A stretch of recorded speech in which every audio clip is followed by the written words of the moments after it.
جب کربلا میں امام حسین کے تمام ساتھی شہید ہو گئے، آپ خیام میں آ کے تمام بیویوں کو آخری سلام کرتے ہیں اور پھر اپنے بیٹے امام سجاد کے پاس آتے ہیں جو بستر بیماری پہ ہوتا ہے۔ آپ فرماتے ہیں، اے میرے بیٹے سجاد، اپنے بابا کا آخری سلام قبول کر۔ امام سجاد جیسے ہی امام حسین کو دیکھتے ہیں کہ آپ کے چہرے پہ علی اصغر کا خون لگا ہے اور نہ ساتھ عباس ہے نہ اکبر، تو آپ کہتے ہیں، بابا مجھے بھی اجازت دیں کہ میں میدان میں جا کے شہادت کا جام پی سکوں۔ امام حسین فرماتے ہیں، اے سجاد، تمہارا امتحان اتنا آسان نہیں، ہمیں شہید ہو لینے دو، اس کے بعد تمہیں اپنی بہنوں اور ماؤں کے ساتھ قیدی ہو کے شام تک جانا ہے اور قدم قدم پہ اپنے خطبوں سے سوئے ہوئے مسلمانوں کو بیدار کرنا ہے۔ بس امام حسین میدان میں آتے ہیں اور یہ آواز دیتے ہیں، اے میرے نانا کی امت، میں تمہارے رسول کا نواسا حسین ہوں، میں وہ ہوں جس کے بیٹوں کو تم نے مار دیا، میں وہ ہوں جن کے بھائیوں کو تم نے قتل کر دیا۔ اے ظالموں، بتاؤ میں نے تمہارا کیا بگاڑا ہے؟ فوج یزید ہنس ہنس کے کہتی ہے کہ اے حسین، یہ سب ہم تیرے باپ علی کے بغض میں کر رہے ہیں۔ بس اتنے میں عمر بن سعد کہتا ہے، اب حسین کی بات نہ سنو، حملہ کرو۔ تاریخ نے لکھا، امام حسین پر حملہ کرنے کے لیے فوج یزید کے 700 بڑے بڑے بہادر سیدھی طرف سے اور 700 بہادر الٹی طرف سے امام حسین پہ حملہ کرتے ہیں۔ علی کا شیر ایک ہی وار سے ان سب کو فنار کر دیتا ہے۔ اس کے بعد 2000 کا لشکر امام حسین کے مد مقابل آتا ہے۔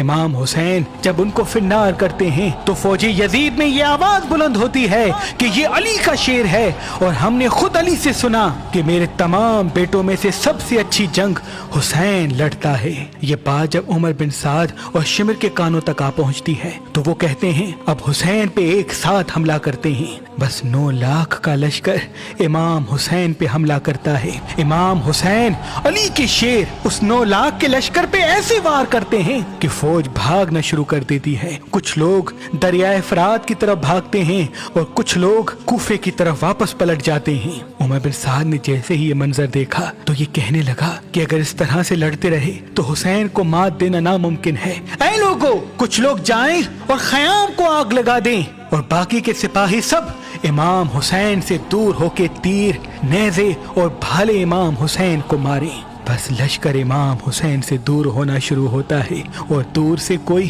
امام حسین کو تیر مارتا ہے، کوئی نیزے مارتا ہے، کوئی تلوار پھینکتا ہے۔ جس کے پاس مارنے کے لیے کچھ نہیں ہوتا وہ کربلا کی زمین سے پتھر اٹھا کے امام حسین کی طرف پھینکتا ہے، اور وہاں کچھ ظالم خیام کو آگ لگا دیتے ہیں۔ بیبیوں کی آوازیں بلند ہوتی ہیں، نواسائے رسول کبھی خیام کی طرف جاتے ہیں، کبھی میدان کی طرف آتے ہیں۔ تاریخ نے لکھا، امام حسین کے جسم پر اتنے زخم لگنے لگے کہ آپ کا جسم نظر نہیں آتا، اتنی دیر میں آواز غیب آتی ہے، اے حسین، تیرا اللہ تجھ سے راضی ہو گیا۔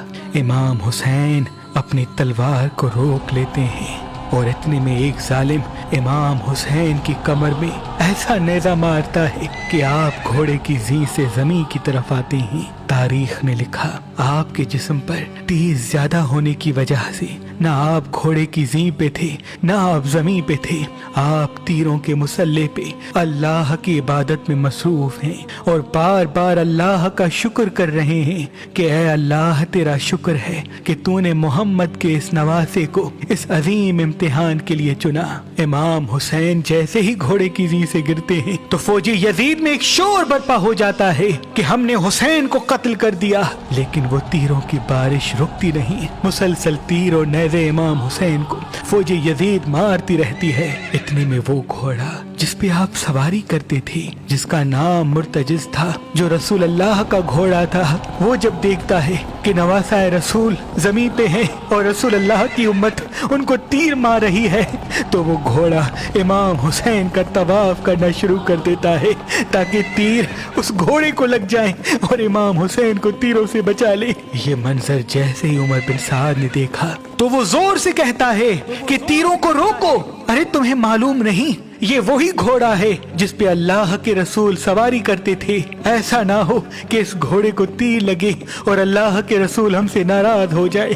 وہ گھوڑا اپنی زبان میں کہنا شروع کرتا ہے کہ اے لوگو، آج رسول اللہ کی سواری کا تو احترام کر رہے ہو، لیکن اس حسین کا احترام بھول گئے جن کو رسول اللہ اپنے کندھوں پہ سوار کر کے فرماتے تھے کہ یہ حسین مجھ سے ہے، میں اس حسین سے ہوں، اس حسین کا خون میرا خون ہے، اس حسین کا جسم میرا جسم ہے. وہ میرے بھائی جو صاحب اولاد نہیں، ان کے لیے میرے پردادا خاص اسم اعظم و خاص جڑی بوٹیوں سے ایک معجون بناتے تھے جو اللہ کے کرم سے جو بھی بے اولاد مرد یا عورت کھاتی تھی وہ فوراً صاحب اولاد ہو جاتے تھے. مرد کی تمام مردانہ کمزوریاں اس معجون کے کھانے کے بعد ختم ہو جاتی تھی اور عورت کے تمام پوشیدہ امراض اللہ کے کرم سے فوراً ختم ہو جاتے تھے. شاہ شمس کے بعد آپ کی اولاد انہی جڑی بوٹیوں اور انہی خاص اسم اعظم سے معجون پشت در پشت بناتے ہوئے آ رہی ہے.